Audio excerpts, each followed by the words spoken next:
This is WLUW Chicago, 88.7 FM. And we are broadcasting live from the Water Tower campus of Loyola University.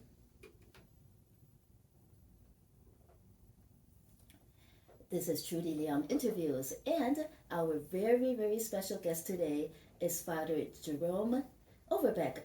Father Jerry, how are you today, Father Jerry? I'm enjoying Memorial Day weekend, getting more rest than I would usually get. Oh my gosh. So, what is your ministry like since you always have a full day? It has a variety to it, which I really like. So many times I live in a residence hall upstairs here with 400 students. Most of them are undergrads, not all, but most. But I also am chaplain of the School of Law, which we're talking professional students. And then I also am chaplain of the School of Social Work. And that's not only graduate students, but mostly people becoming therapists. So my teaching is over there in social work. And in recent years, I've been able to team teach things like couples counseling, family therapy, migration studies, psychology of adolescence. I just enjoy that a lot. And you have several degrees, but so you teach psychology too, right? I do. You do. And but I didn't notice that you had the psychology degree under your belt yet. But since you did all that, the ministry, all your ministry degrees, did you learn a lot of psychology under that? I did. I have two degrees that are explicitly in psychology. One is counseling psychology, and the other is the psychologies and theologies of guilt, the experience of guilt, what we call that in our language, the guilt. Mm-hmm. And so I did that. Plus, I was thinking earlier in my Jesuit life, I thought maybe God was calling me to be a priest, either psychologist or psychiatrist. So I was building a resume to apply to good clinical programs, and part of the effort to do that is that I asked a psychiatrist to supervise me in group therapy as I facilitated group therapy. So I did that in a psychiatric hospital in Oakland in the San Francisco Bay Area. So yeah, I have a lot of, and then my PhD is in a combination of liturgical theology and cultural anthropology. So the social scientific as well as the theological interest, I feel called to work in that area a lot. So your liturgy studies, that's concentrated on how to get the message out to the people? No, it's more trying to pay attention to how people discover the stories that become significant to them. So myth and ritual is basically what that's about. So as a Catholic priest, I'm most interested in religious myth, like people who have belief and faith in a certain framework. Certain stories become foundational for them, and often they discover that in the context of a culture. So, for example, like when I officiate a wedding, like I've done, that's a big part of my ministry. In fact, I'm going to finish this interview and go help a couple get ready for their wedding. I have 6 weddings coming up in the next few months. Wow. So part of what I'll do, like when I had a wedding where the bride was Southside Irish, very Irish, and the groom was a very devoted Mexican, the liturgy ended with a bagpiper leading the bride and groom out of Madonna della Strada Chapel to the lakefront. And then as soon as we hit the doors right by the lakefront, a mariachi band took off. So it's not like one size fits all. You're adapting to people and their cultures and the stories that become significant to them. Well, you were in Hawaii a bit too, a lot actually. And how did your ministry end up in Hawaii? Yeah, that's a good question because it's an unusual mission for a Jesuit. It started with a fellow Jesuit that I was friends with. We were ordained deacons together in Oakland Cathedral, and his name is Wilkie Ao. He was Chinese Hawaiian, And one day we were just talking, and I said to him, I hope someday to get to visit your homeland. And he goes, why do you say that? And I said, well, not just because it's beautiful. Well, I assume it's beautiful. Everything I've ever seen on movies or TV, it looks beautiful. But my primary reason is my dad's mom. So my paternal grandmother was mom's family was very poor, and her mom died when she was 16, when my mother was 16 years old, and so my mom at 16 worked with her dad to budget a family of 7 through the depression. Pretty rough setting.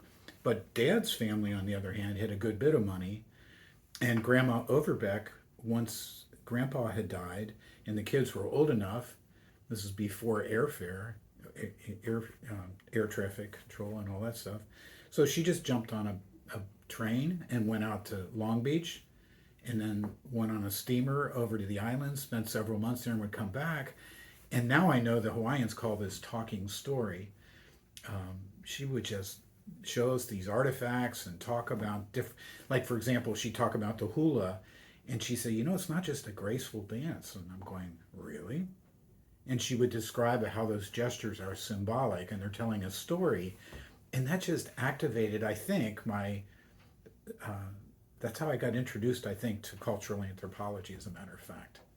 So at one point, how old were you at that time when you learned about that? In my 20s, mid 20s, and studying to become a priest. And then I became a priest.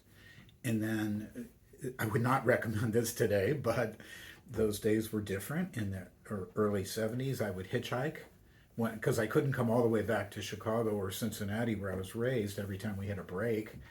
So I would hitchhike over the bridge down Highway 1 and up the hill to Santa Barbara, where our novitiate in the California province was, where Wilkie was the novice director. So I said to Wilkie one day, how's it going these days? And he says, well, I have a question for you. He says, what are you going to do this summer? And I said, I don't know, Wilkie. It's November. It's Thanksgiving time. I don't know. Probably work in a parish, because I think it's good for me, as I'm a young priest, to not lose touch with older people and little ones and gawky teenagers and just the whole spectrum of life. And a parish is a great way to do that. He said, which one? I went, again, Wilkie, I don't, well, does Our Lady of Sorrows need help? That was a Jesuit parish in Santa Barbara. And he goes, no, it's at home. And I went, home? Which was, that was the best I could do for a hula at that point. And he says, yeah. I said, oh my God, if my provincial would let me do this, I'd go in a heartbeat. Well, that was 1976. So I went there to work that summer, and then I came right to Loyola, Chicago, right after I did that summer in Honolulu. But you've been returning ever since. I have. Especially since 2003, I've gone almost every year, except for 1 year due to COVID. It just wasn't safe, and to get inside a plane and do all of that. So, but yeah, part of it was the first year I went, I was doing research for a book that I was working on regarding Hawaiian religious and Catholic perspective. So I worked with a high priestess of the Indigenous Hawaiian religion of the Mo'okini line, which is arguably the most significant lineage, because they did the birth rites for King Kamehameha the Great at their heiau on Hawaii Island, just over from Maui. And so Le'i Momi Lum is her name, and I'm still good friends with her. She just helped her celebrate her 100th birthday. And I knew her dad before her, and he's the one who gave me my Hawaiian names.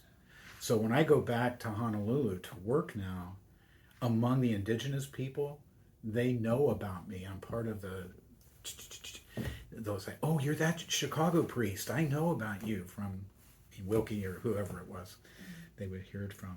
So, yeah, I stayed there the whole academic year that year, and then I would help out with liturgies, and the little ones would serve, and so I'd get to know the kids. And ironically, now I've known them so long that I'm now surfing with them and having a beer and doing their weddings and officiating their weddings. So they've known this priest as a human being, and that's pretty special for them, but also for me.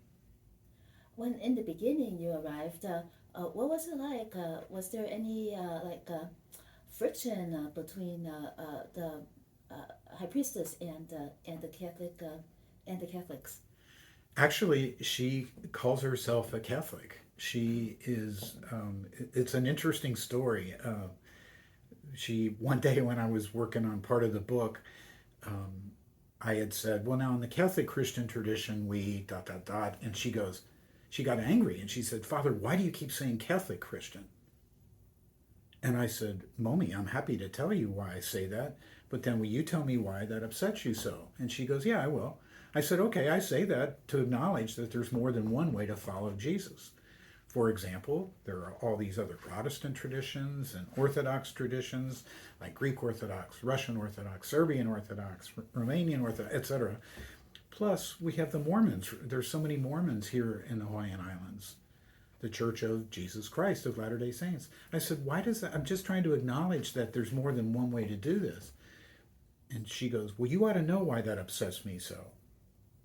And I went, "Oh Lord," I'm trying to think through like a Rolodex, like what did I read? And I said, "Oh, is it like when Fernander, who was a historian, talked about the indigenous Protestant missionaries when they came to the islands first, several years before the Catholic missionaries did, that they referred sometimes to the local indigenous peoples as pagans or heathens?" And she said, "Exactly. And the Catholic missionaries did not do that to us." And I said, "Well, Momi, I'm glad the Catholic missionaries were more respectful, but I also have to tell you there were other parts of the world where they went where they were not real respectful, and they did try to force people, didn't respect their culture, and tried to help them become European and then Catholic.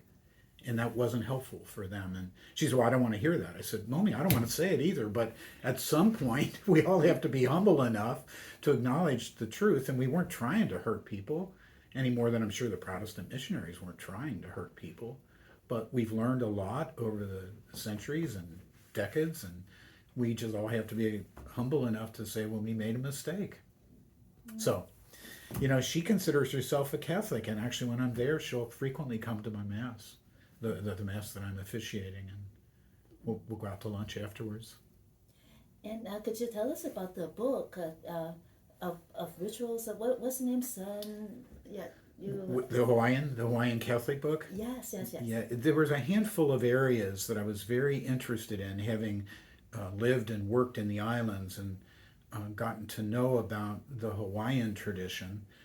And I wanted to look at those handful of areas from both a Kahuna Nui perspective, a contemporary Kahuna Nui high priestess, but also from a contemporary Catholic Jesuit priest perspective, and try to articulate how both of us are trying to get at these same concerns in ways that are life-giving for both communities now. And so that's what I did, and I looked at it through the lens of an olelo, which is like a chant, a song in the Hawaiian religious tradition. So that was the lens through which I looked at it, and I loved it. It was a fascinating piece of research and writing. It kind of sounds to me like Gilgamesh. Yeah, there's some parallels. Yeah. And what's the name of the book again? So that our listeners, if they want to explore it, then they could hopefully find it. Oh yeah, the easy way to explore it is just go to Amazon.com and type in my name, Jerome Overbeck, and my books come right up. One of my former students he says, "I get how you operate. You're trying to keep what you write accessible for people who find your thinking helpful. So you try to keep it as cheap as possible, and I can bring over even other books you publish through other publishers to one site so that people can easily get access to them." So that would be the easiest way to do it. Okay. So, excuse me, just to answer your question directly, the name of it is Spirit's Life Worship, a Hawaiian religious and Catholic perspective. And the spirits, what the spirits did you mean by that? Good question, especially with Pentecost coming up today. It's the Jesuit education is so focused on being holistic, body, mind, and spirit. So you want to try to help people pay attention from a Jesuit perspective, Ignatian perspective. We try to help people pay attention to the whole person. And it's not just what you think, it's not just how your body's responding, but your spirit. Like, how does the Spirit of God work within you, focusing you in a direction or other? You have to discern that sometimes, because sometimes it can seem to be of God, and you scratch the surface a little bit and go, oh, this isn't life-giving. This doesn't bring peace and harmony, but rather it brings turmoil and dis-ease. Um, could you give us an example of that? I think a Sure. lot of people might be. Sure. Like, for example, I self-describe as a recovering workaholic. I love my work, and that's a good thing. But you can even get obsessive, compulsive with God's work. Anything that can be good, if you don't use it freely, pay attention to where the Spirit of God is calling you to move with it in life-giving ways, it'll take you down. And you can do it under the guise of, but I'm, you know, busting myself to get this, and I need a day off. And I wasn't respectful earlier in my life around the importance of time off as well as time on. And it's like Jesus said, love others as you love yourself, you know. And if self-care isn't adequate, in time, your body, mind, or spirit is going to break down. So you need to discern. It's not a bad impulse, a bad instinct to want to go help people, but you also have to weigh in there, am I able to right now? What do I have to, I can only offer people what I have to give. And if I don't have any more to give and I'm on empty, I need a little space. I need some time to rest, to sleep, to just leisurely walk along the lakefront, you know, whatever, however you rekindle your energy. Did you get any sign from God about having to do a little bit of self-help? Oh yeah, I think that's exactly where it came from, was that, you know, when I started to realize that some of the very messages I was communicating to other people, I wasn't paying enough attention to. I had to be humble enough to just say, you mean well, but you're disrespecting your own needs, your own limits here. And excuse me, I'm not the one saving the world, God is. And I need to just do my little part. But that's the trick. How do you discern what's my part? And that's where it takes some careful thought and prayer. And I think conversation with mentors. That has helped me so much. Yeah, that's a totally opposite take of practice what you preach. It is an interesting angle, yeah. I think it's helped me, I think, be more effective in being there for people, because they can sense that I'm really with them when I'm there, rather than maybe saying all the right things, but being splintered and having my mind and heart go in 6 or 7 directions just because I haven't had enough rest. Mm-hmm. So when did you find your calling? When did you, were there other people in your family that were priests? That's another really good question. And if you go to the list of the books that I've written, the most recent one that was published was called A Reflection on My Journey as a Jesuit Priest. And in there, I describe how nobody in my family has ever done anything like this. So this is really outside the box to become a priest or a Jesuit. Like, I'd never heard of the Jesuits. I didn't know the word even sounded weird. And I wanted to go to this high school in Cincinnati called St. Xavier, which is a Jesuit school named after St. Francis Xavier, who was good friends with Ignatius Loyola. And they were at University of Paris together, etc. Well, my big noble reason for wanting to go to X, we called it X High and XU. My big reason to go to X High was my buddies were going there. It had nothing to do with Jesuit education or how great educators they. I didn't know that until you can call it dumb luck, or another possibility is that God could have opened up alternatives for me in ways that I wasn't even aware of, and I only gradually came to appreciate what a gift it was that I got this kind of training. I got introduced to this kind of spirituality. I developed relationships with young Jesuits who were there, who were inspiring. They were thoughtful. They weren't knee-jerk anything. They were just really free, fun, inspiring individuals. And I remember one time when I was with one of them, the crazy thought came up like, I wonder if I could be part of this group. And I went, I don't think so. And part of it was because I love the idea of marriage, and I love children. I always have. Like my father, he was the same way. I just loved kids. And so I thought I'd make a great husband and father. And then the thought hit me, well, maybe some of those same qualities that would make you a great husband and father would make you a good priest too. And so maybe I need to look at this a little more carefully. And so I did, and I actually discovered my vocation, I think, on hindsight. It wasn't clear going through it, but on hindsight, it was through the experience of being loved. And in two different ways: loved by a woman that I was in love with, and the more and more she cared about me, and even if I made mistakes, even no matter what, it was unconditional, and I could sense that. But I also fell in love with some little kids at an orphanage. I was a lifeguard and coach for their football team, baseball team, and basketball team. And so I fell in love with those kids, and so much so that my dad, at one point, I was spending so much time at the orphanage. He said, you cannot go back there until you scrub the kitchen floor. Your mother should not be the one. You have to do your part. So he comes out at like 4:30 in the morning, and here I am scrubbing the kitchen floor, and he goes, son, what the hell are you doing? I said, I'm doing the floor. He says, why now? I said, because I want to go to the orphanage. And he told me later that he said to mom, like, something's going on with this kid, that he cares that much about these children out at that orphanage. There's something happening here. And I think it was through experiencing loving them and they're loving me, and vice versa with the woman I fell in love with.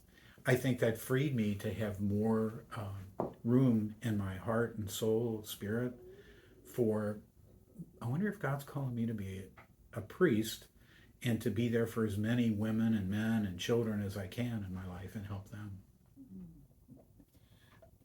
Do you feel that your buddies that were Jesuits, did they think the same way as you do, as you did at that time? They're being them and you being you. Yeah, again, a good question. Sometimes yes, sometimes no, because we're all individuals, so we're not clones of each other. And in fact, I find it amusing when people ask me a question like, well, what do the Jesuits think about fill in the blank, anything? And I'll chuckle and say, well, I think if you ask 12 Jesuits that same question, you would get about 24 to 30 opinions. There's not like one Jesuit answer. We're not like rubber stamped. That's what part of what's so amazing to me about our group, and I think why many people find us credible, is that we don't walk in lockstep. We do have a sense of our own self, even though it's based in a common relationship with Jesus. So you had you have that very good friendship with Wookie that led you to Hawaii. Mm-hmm. Did you have any other friendships that led you to places that you wouldn't think that you would end up at? Yeah, I think it was, like I said before, my paternal grandmother that she introduced me to this whole field of cultural anthropology that I would not have imagined at all. Through her stories about Hawaii and all, it just opened up the possibility of maybe God is calling me in a direction different from what I thought.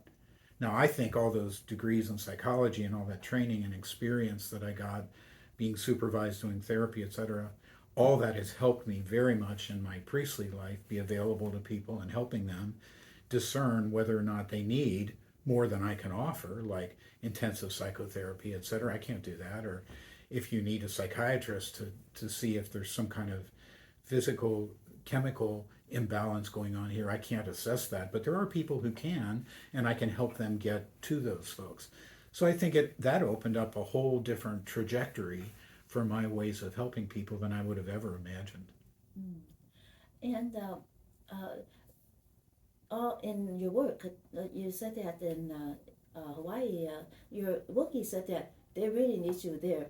Could you describe, if you don't mind, Hmm. how they need you there more than other places? Yeah. Well, I think the first time I went, Wilkie himself was taking, during the summer, he would go back to his home parish where he was raised. And so that was the parish that on that particular summer, he needed to do part of his dissertation for his PhD at University of California, Santa Barbara. And the director of his dissertation was only available during the months he was going to go there. So they needed a priest to replace the pastor when he went on vacation for 2 weeks, and then the assistant when that next one went on break for 2 weeks, and then the next one when the second assistant went on break for 2 weeks. So to find somebody who would be available for 6 weeks at a local parish, that's not easy. The place where you might find someone like that is an academic institution who has summers to do things like writing and research, which is what I was doing. So when Wilkie asked me, I went, what about you? And then he told me why he couldn't go that summer. And he said, I remember you saying to me years ago, someday I hope to get to visit your homeland. So that's why I got to go there. It was once I was there that this whole world opened up for me, especially around helping young people who are struggling with fentanyl. Um, it's a huge issue in the state of Hawaii, in particular in downtown Honolulu, which is where the cathedral is, the Cathedral of Our Lady of Peace. And once I ended up working there, which is where I've worked since 2003, many of the staff are uneasy, scared to death would be some, but most of them are not scared to death. They're just very cautious, which you should be around somebody who's like glassy eyed and erratic, and depending on where their psychological makeup is, you could get hurt. So you have to be careful and know what you're doing. So they love that I can come there to help them, especially with young adults who are struggling with fentanyl. And it's not like there's a requirement you have to be young. It just turns out that the people there that are actually that I'm engaging are late teens to mid 30s. How were you able to help them? Give them resources? It's so hard to help. It is. And some of them, really, the most helpful thing is to be a good companion for that conversation, that's a step in their journey. Many of them are really not ready to make a move because they didn't get in there overnight. They're not going to get out of there overnight. And I'm only there for 6 or 7 weeks, but I can help them get to people and institutions who are dedicated to helping them step by step get to a better place. But, like if I'm in the cathedral and they see me dressed like this and my Roman collar or investments, they know I'm a Catholic priest. But like I was mentioning to you before, when I'm out on the streets and just dressed in board shorts and a t-shirt, walking down the street, they're just they're blown away that I would take an interest. And literally they will say to me things like, why do you give a shit, old man? And I'll say, well, my thing is, why don't you? Because imagine this is your one lifetime. So they'll say, well, you don't know my story. And I'll go sit down on the wall, and non-verbally I'm saying to them, well, I'm willing to listen if you want to tell me. And I would bet 8 to 9 out of 10 times they will tell me a story, and you have to be ready to receive a heck of a lot of heartache because it's really brutal, the details. When they describe how they lost their partner, like their marriage or whatever is over, they lost their children, they lost their health, they lost their job, they've lost their sense of self-respect. And they'll often end by saying, if I had any, delete expletive, I'd just kill myself. And I just say, God, that is such a sad story. Well, what other alternatives do I have? And I'll start talking about that. And I go, yeah, well, I'm not there. I can't do that now. Right now, I'm lucky I can get to sleep and take the edge off with this drug. So it's pretty depressing. You have to have not everybody's called to do this. You have to have the capacity and the training to be able to help people that way. It must have been very traumatic for you too to listen to all those stories. Oh yeah, it impacts me as well as them. So it opens up my heart to have a capacity for people who are really struggling. It seems as if what about God? Did you ever get a message from God about how better to help these people? Because first of all, I think a lot of times it's very hard to be able to get someone to actually listen, and you being there to listen, there's is not something that they would actually encounter often or at all. Yeah, that's true. And I think I experience a sense of that being holy ground, that God is there, partly because of the vulnerability and the pain that is there. And even for people that are so broken, there's still something in them that's inviting trust. Like they don't put it into words, but the sense I get is that I don't know why I can trust you. I've been so beaten up by life circumstances and all these other ways that I don't know why I can trust you, but I'm just going to lean into it and see what happens. So that's the sense, it's the experience of something more than just slick maneuvers or saying the right thing, or it's so much more than that. It's holy ground. I have a sense of God in that moment. So that is a very difficult ministry. What about your other ministries, and how do they compare? If you like to share some of the more difficult ones, that we love to hear them. Sure. Like I said toward the beginning, that one of the things I truly enjoy about my work here at Loyola is the variety that's there. Not only the variety of age, but the variety of ways I can mix it up with people. Like I have 6 or 7 weddings coming up, so I'm meeting these couples and getting things lined up and prepared for them so that when I come back from Honolulu, I'm ready to do these weddings over the next weekends. That's a wonderful, happy gathering, but it's complicated. I don't know how much you know about all this, but wedding ministry is tricky because it sets off all kinds of dynamics, and actually, a couple of my books are about that. I saw that. Yeah, so it's not as sweetness and light as some people might think. So trying to be there for people and help them not let their fears run their life, but also take care of themselves so that they can draw some boundaries, because that will impact their marriage as well if they don't know how to navigate that with their folks right now, let alone once they're married. So, that's one of the ways I help people. There's this instrument called Focus, facilitating open couple communication, understanding, and study. It's an acronym. And one of the each of the couples, like the bride and the groom, would go in separately to reflect on a statement and then respond. Like, I am concerned that my future in-laws might interfere in our marriage. Agree, disagree, or uncertain. You don't want too many uncertains because you don't get a sense of what this couple thinks. And the best part is reflecting on it later with a trained facilitator like I am. And it's like, sometimes that's a surprise to want to say the groom said that, and the bride's like, really? Do you really think that my parents are going to enter? Well, can you see how they're dealing with us around this aspect of the wedding? What about when we have children and where we live and what kind of training they get, et cetera, et cetera. So it's tricky dynamics, but I love uh, the complexities. Yeah, to be light on my feet, not only intellectually but emotionally and spiritually, to be there for people to help them communicate with each other, because that's the primary point. It's helping them to help themselves, help each other. So another part of my ministry is living in a residence hall. Oh, I mean, like I live upstairs with 400 students, and that is just amazing, the opportunities for learning. Even simple things like riding in the elevator. Like, so many young people right now do not know how to communicate. They're great on social media.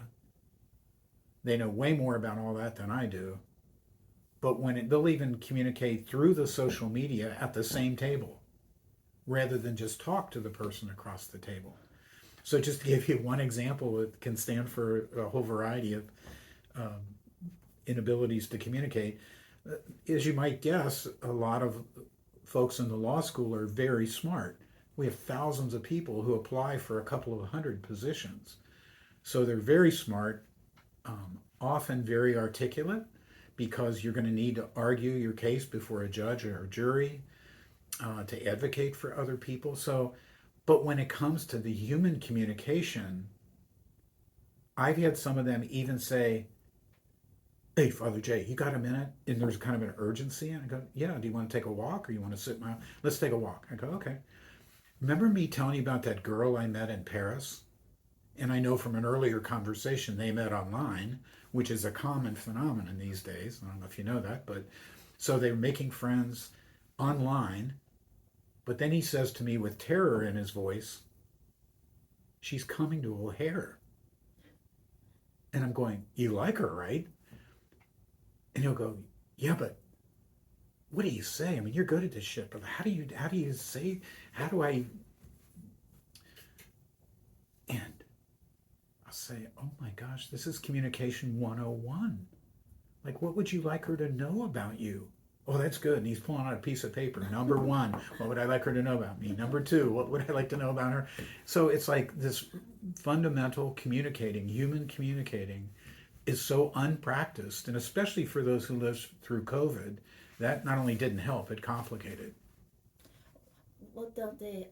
First of all, this is 88.7 WLUW, Chicago Sound Alliance, broadcasting live from the Water Tower campus of Loyola University. Do you see those students communicating with each other? Do they?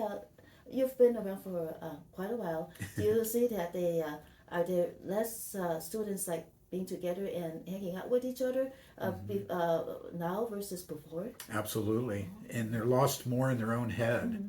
And so, as you can imagine, there's all kinds of ramifications of that. Like anxiety is off the chart.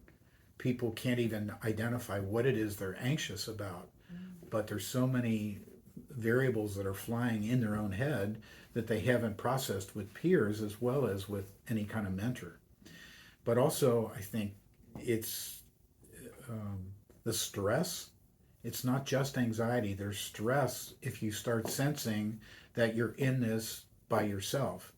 And so I would say one of the most common questions I ask people after listening for quite a while, because I am very, you might not tell this from this interview, but I listen, I like to listen. I listen carefully, and I can take a lot of heartache, but at some point I will draw a line and say, "So where do you go for hope?" And sometimes they'll come back with, "Well, where do you go for hope?" And I'll just let them sit there with the vehemence of their reaction. I say, "Well, I'm happy to tell you where I go. It may not be where you go, but first of all, I would encourage you to think about what that simple question, where do you go for hope, what it hit a nerve in you, and you responded with such vehemence and anger, like, why is that? What is that all about? What got stirred in me?" Now, where I go, numero uno, is my best friend, and that's the Lord God, in case you're not tracking what that thumb in here pointing to the sky means. And I know God's not a nice guy up the street. I'm well aware of that. I'm a theologian. But I talk to God, just like Ignatius encourages us to in the spiritual exercises, in the colloquy, to talk like you talk to your friend, your best friend. And so I'll say it in language that maybe would turn some people's turn colors, but God can, I know that God can handle it. God can handle me. So I have God, but not only God. I go for hope from good people of God. So I've got these strong relationships with good friends as well as with God. And I have a strong sense of that while I'm navigating waters that are very tricky. It seems as if they're vehement about the hope because they really can't find where to go for hope. Mm-hmm. That's true. And that's why I end up trying to be as available as I can be and present, approachable. So, like, for example, I realized maybe a dozen years ago, 15 years ago, that the patterns were changing. Fewer people were coming to my church, classroom, or office. And I thought, now before I take this personally, let me stop a minute and think about how I tend to operate. And it was quick. I mean, I couldn't believe how quickly I got there. I went, well, you're the one in the helping profession. You're expecting these people to come to you. Go the other way. Where are they? And immediately I said, well, who's the they? I said, well, let's start with students because I'm in a student-facing job. Where are the students? Well, that was easy. Coffee shops and bars. So I said, oh, okay, I'll do my office hours at Starbucks. So right here on campus at Pearson and Rush, I sit in our Loyola Starbucks every weekday, Monday through Friday, except Thursday, which is my day off. So every weekday, 11 to noon, except Thursday. And then 2 days a week, I sit at the bar in our business school, which is at Pearson and Rush, called Alpina. Oh. So on Mondays and Fridays, I'll sit there during happy hour, 4 to 5. And our law students are not only really smart and articulate, but some of them have a good sense of humor. So quickly, they started calling my office hours at Starbucks Java with the Jesuit. I saw that flyer. Did you? Yeah. And then they'll call the time at the bar on Mondays and Fridays Vino with the Vicar. So it's funny. They won't say, are you doing office hours on Monday? They'll say, oh, are you doing Java with the Jesuit on Monday or Vino with the Vicar, whichever one they want to meet me? And I'll say, yeah. Does anybody have that time? Because they know sometimes people reserve it because it's an alum or a faculty member or a student who wants to talk about something specific and it's time sensitive. So they'll set aside a certain, like this Monday, are you going to be there? I want to talk to you. Can I hold that time for us? Okay, sure, of course. And then if others ask me, I'll say, well, it's not like I'm only available to students on these hours. We can get another time to go, whatever, take a walk or have a drink or get a cup of coffee. So that I think that availability and presence has paid. I see more students, faculty, staff, administrators, alums, neighbors, baristas, bartenders in those two places than I ever see in my church, classroom, or office. You mean people coming to you for help? Yep. Mm-hmm. And sometimes it's just getting to know you. They want to have a better sense of like, who are you? Why do you do what you do? And what are you about?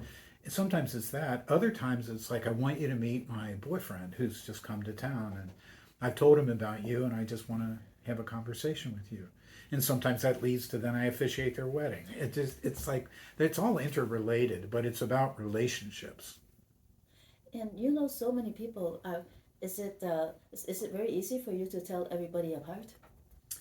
Yes, I'm stretched.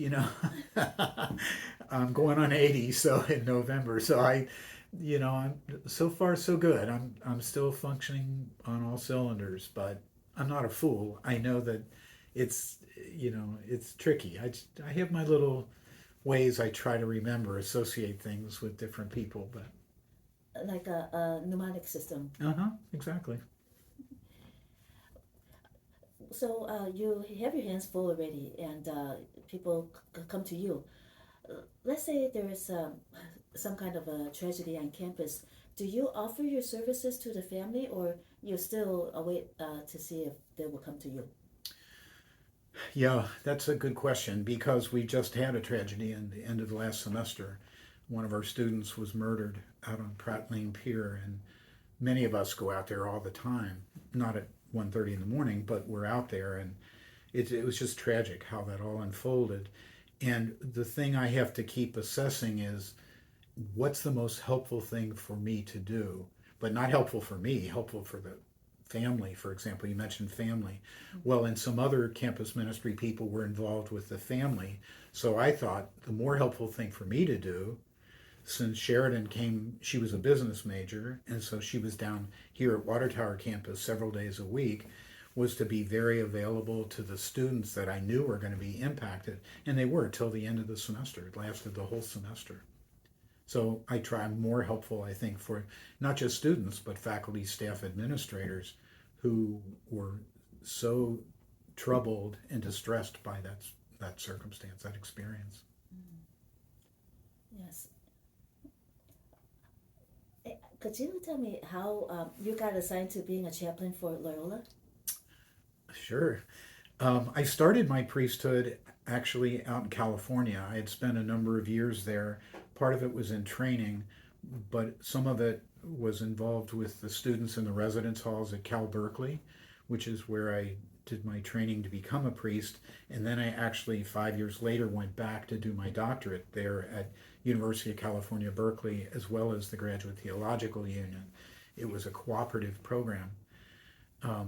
So I was working at University of Santa Clara, which is where I started my priesthood, while I finished another degree, that degree I mentioned before about the psychologies and theologies of the experience of guilt.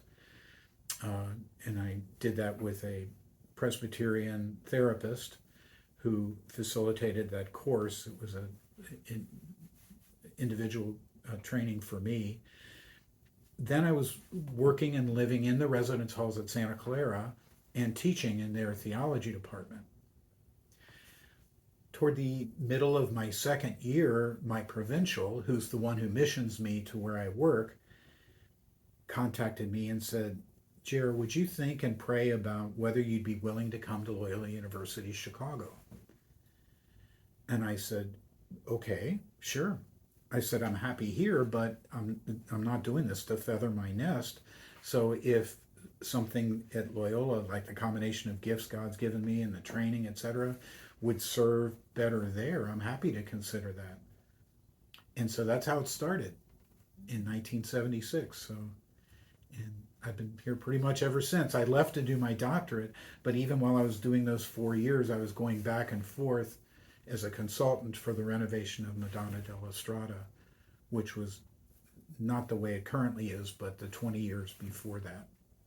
So you were being a consultant on the religious aspects of how everything should be arranged to be most effective. Right, because what they were saying to me is, in light of your training now, this doctoral training, if you could redesign Madonna della Strada in a way that would embody the principles of the Second Vatican Council, the renewal of the liturgy, what would you recommend? Yeah. And I went, "Oh my gosh," I said, "that might be pretty expensive." And the person said, "That's my job. For you though, what we want to have a thoughtful response to how we would want to move to make this place more accessible to the fundamental principles of post-conciliar spirituality." So that was my job. I loved it. It was a great job for my first major job. Because I went there and it's very awe-inspiring. Could you tell us a little bit about what the design was that helped you achieve your goal?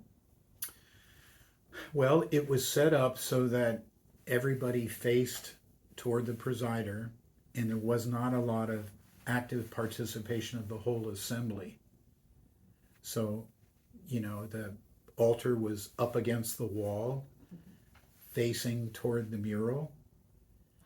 So what I was recommending is another way of approaching it so that people would be closer to where the central actions are, which are Word and Eucharist, the liturgy of the Word and liturgy of Eucharist. Mm-hmm. And they could be more engaged with each other as well as the principal parts of the action of the Mass. Mm-hmm. And we've returned now to more of a pre-Vatican II style, but that was what I recommended.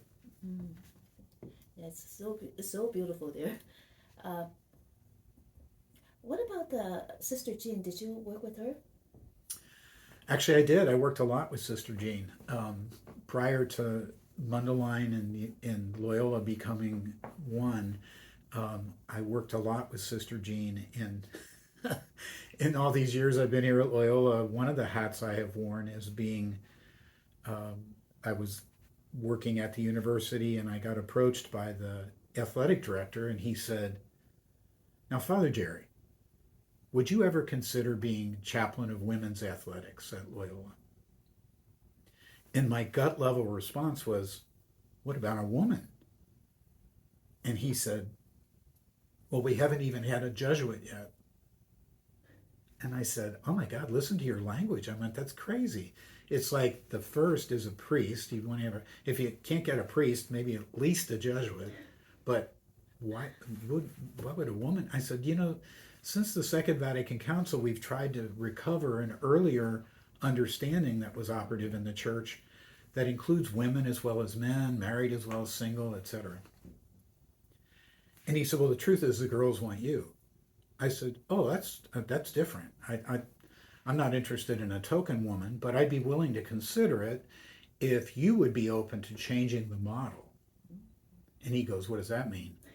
And I said that I would try to invite various women and men, married, single, other Protestant, Judaic, Islamic, Hindu tradition. The role of a chaplain is not to try and talk the student athletes into believing what you believe.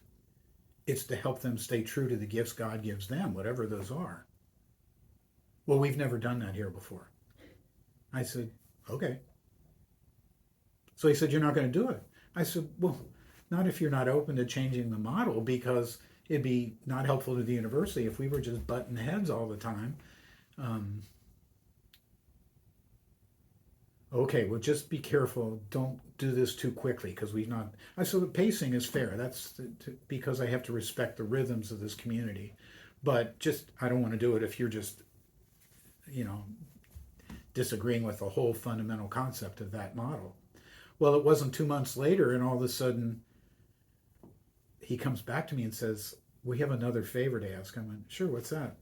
He said, "Would you be willing to consider being the chaplain of both women's athletics and men's?" And I said, and I had known that the Jesuit priest who had a major physical episode, and he had to go to our healthcare facility, and I didn't know he wasn't coming back, but he wasn't.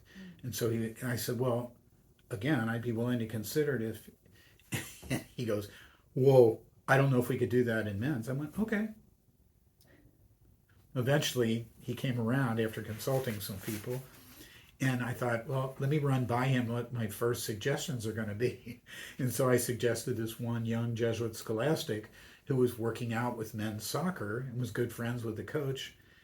And I said, "What about him for the chaplain?" And I knew I didn't need his permission, but I just wanted to run by him. And he was like, "Oh, what a great idea. He's really involved with the coach." And I looked at him like, "Do you think I'm an adult? I mean, that's why I'm suggesting him. I'm aware of the dynamics that are going on here."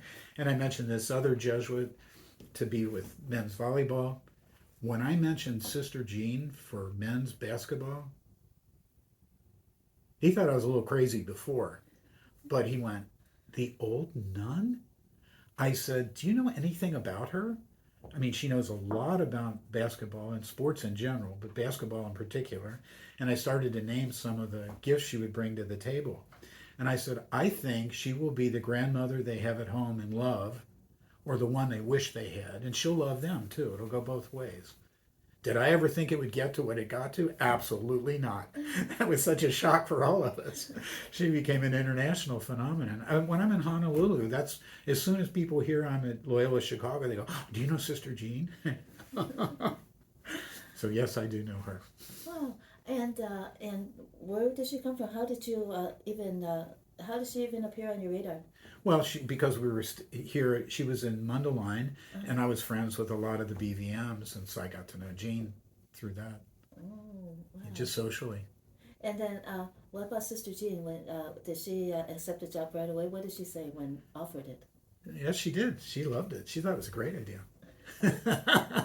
And what year was that again? Oh, geez. Early 80s, maybe? I don't know. It was a long time ago. I lose track of time after a while.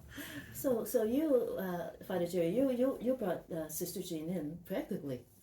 Well, it was a number of things. I think the powers that be were Yes. open to her being a part of it, because they would not just let some young Jesuit just railroad. It's too significant, the athletic department. But I think they were open to like, let's see if he's right. This might be a good thing. And it was. I think it was amazing. Yes. Wow. And then you're still chaplain for the women's? Nope. No, I've moved it on because there was another point where the Jesuits asked me to be involved in the training of our younger guys. Mm. And the Jesuits have been so good to me. I think that's a fair request. So I did that for a number of years. And then after that, I couldn't just keep adding to my plate. Something had to go. So there were other people that were able to do the athletic chaplains. You mentioned earlier that you were a trained facilitator for weddings. And what do you mean by that? Did you like get a class with that, or Yeah, there's training. There's special training. Yeah, for the focus instrument, you have to be willing to go to this training, and I was happy to do that because I think that's an important way to serve people right now in the church. Marriage is under assault, I think, in our culture, and so to have more help, that's one of the areas that the Catholic Church has gotten a lot of praise in recent decades. We've certainly had our areas where we're not so strong, but that's one that we've done very well in preparing couples for weddings. And when you go to these trainings, there must be a lot of them, right? You're so well versed in so much different kinds of training for different kinds of situations. Mm-hmm. Yeah, thank you. Yes, I think that you have to keep up in your field in order to continue to be helpful. So like I spend a good bit of time reading journal articles, getting refresher courses to be able to be there for people. It seems as if the priesthood is like any other profession. I hear that the legal profession, the judges and the Supreme Court, they have trainings every year for the judges, and then for the gas company, a gas company worker was telling me that they have to go to training about they have to go back to school for a month every year. Yep, and we have similar, like every month we have some trainings if you want to be a priest and work in this archdiocese. Wow. Yeah, and I think that's important. Could you give us some idea, like so there's something new that you have to be trained for. What would qualify as something new that you would have to train for? Just an example. Like, where does AI fit? Ah. That's just one example. Like, should we just be trying to avoid it? Or is there possibilities that this could enhance our ministry? But you just need to learn how to use it carefully, which is the part I'd come down there. But that's just an example of a contemporary issue that needs assessing. Has it ever crossed your mind that God could speak through AI? Oh, yeah. I think God can, like we have in our Ignatian tradition, finding God in all things, all people, all circumstances. Even technology, I think God can work through that. But, like, another big part of Ignatian spirituality is discernment. You need to be carefully assessing, is this part of it of God or not? And if it's not, let's avoid it. If it's going to take people down the primrose path, it looks good on the surface, but underneath what's going on is it's going to undermine their humanity or their sense of relationship with God and others, then let's not go there.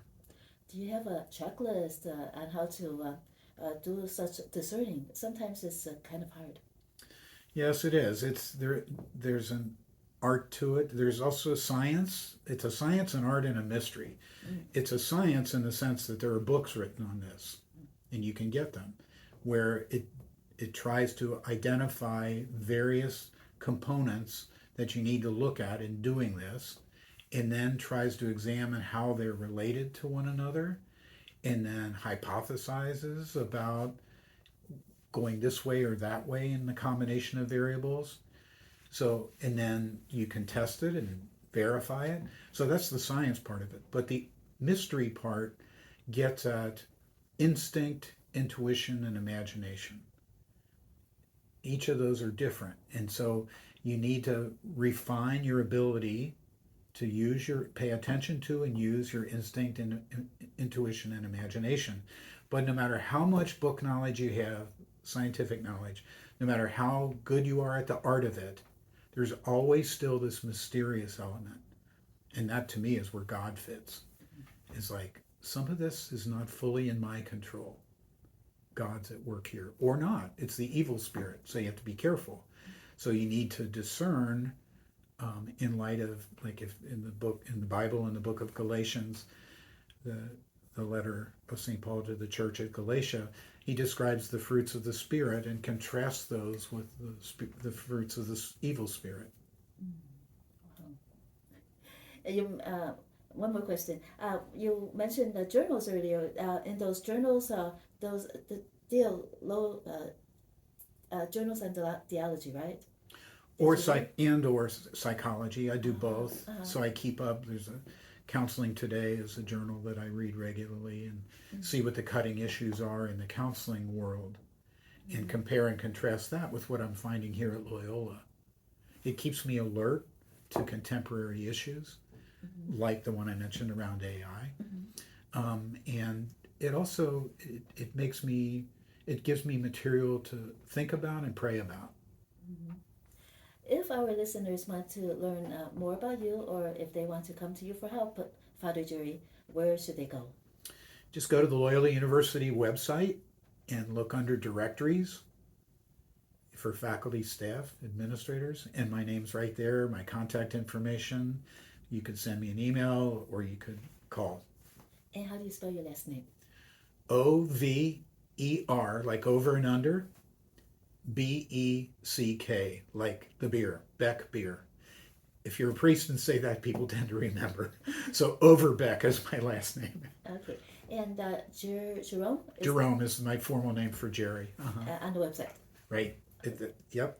T. Jerome Overbeck. Awesome. Okay. Thank you so much, Father Jerry. You're welcome. Happy to be here for you. Thank you. And this has been Trudy Leung Interviews.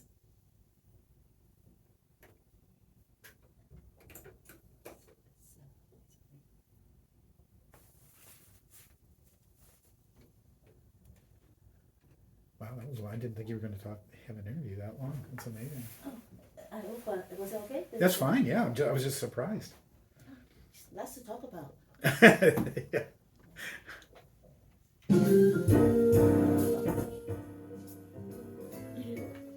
Yeah, I'm fascinated, especially when I looked you up like on Wikipedia and the website, and then also the LinkedIn article. Oh my gosh, I said, wow.